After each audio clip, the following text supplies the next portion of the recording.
मालगाड़ियों को भी लूटते थे।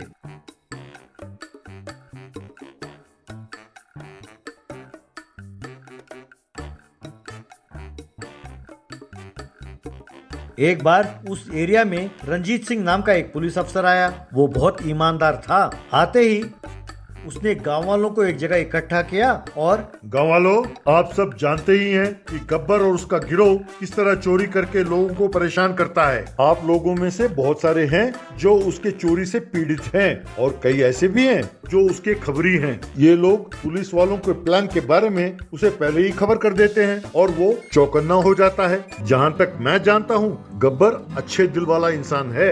कोई खास वजह से वो चोर बन गया, तो मैं ये ऐलान करना चाहता हूँ कि अगर गब्बर आत्मसमर्पण करेगा तो उसे कम से कम सजा दिलाने की मैं भरपूर कोशिश करूँगा। ये मेरा वचन है और गब्बर के लिए आखिरी चेतावनी। इसके बाद मैं कुछ नहीं कर पाऊंगा सिवाय एनकाउंटर के। ऐसा कहा।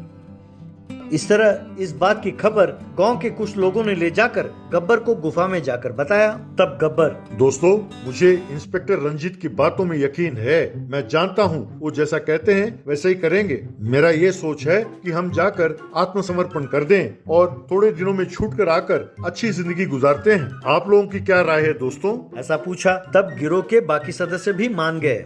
इस तरह गिरोह के सारे सदस्य इंस्पेक्टर रंजीत के पास गए और जाकर हथियार डाल दी और अपने आप को आत्मसमर्पण कर दिया। जेल में उन लोगों ने रंजीत सिंह से बड़ी अच्छी अच्छी बातें सीखी। इस तरह उनमें बदलाव आया।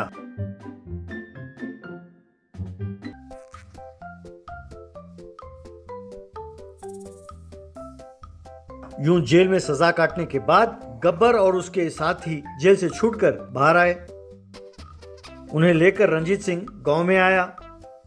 रंजीत सिंह गांव वालों से, भाइयों और बहनों, इतने दिन गब्बर और उसके साथियों ने बहुत चोरी की और उसकी सजा भी उन्हें मिली। अब ये जेल से छूटकर आए हैं और अब ये बदल गए हैं। अब ये सब ईमानदारी की जिंदगी जीना चाहते हैं। अब इनकी देखभाल करना आप लोगों की जिम्मेदारी है। आप सब मिलकर इन्हें कोई ना कोई काम दीजिए और इनकी देखरेख कीजिए। तब गांव वालों ने ठीक है कहकर सिर हिलाया। लेकिन ये लोग जहां भी जाते उन्हें नौकरी नहीं है कहकर उन्हें भेज देते।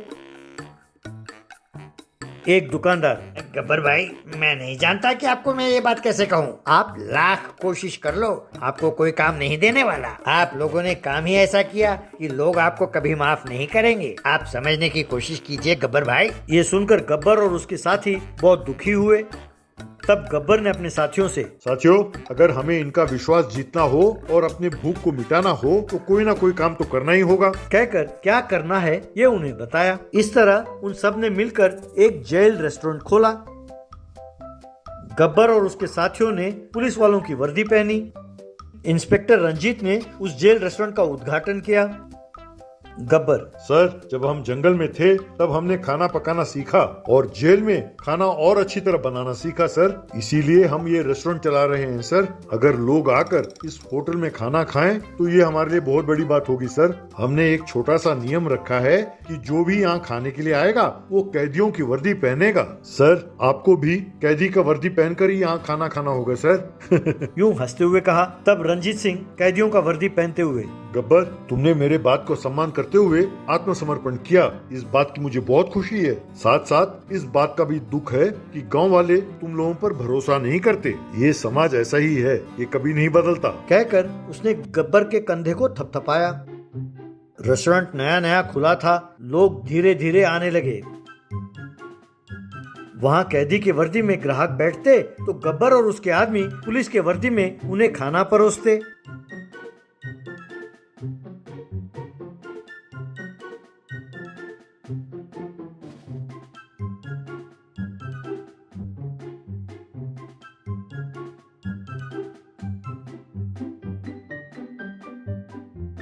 यूं कम समय में ही वो रेस्टोरेंट बहुत मशहूर हो गया। एक दिन दो ग्राहक कैदी के वर्दी पहनकर वहां पहुंचे।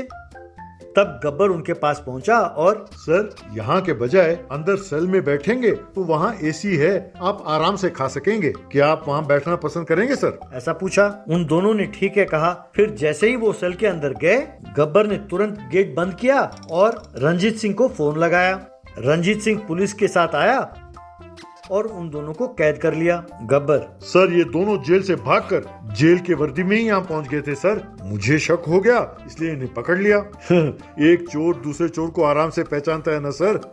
ऐसा कहा तो वहाँ खड़े सब लोग जोर से हंसने लगे।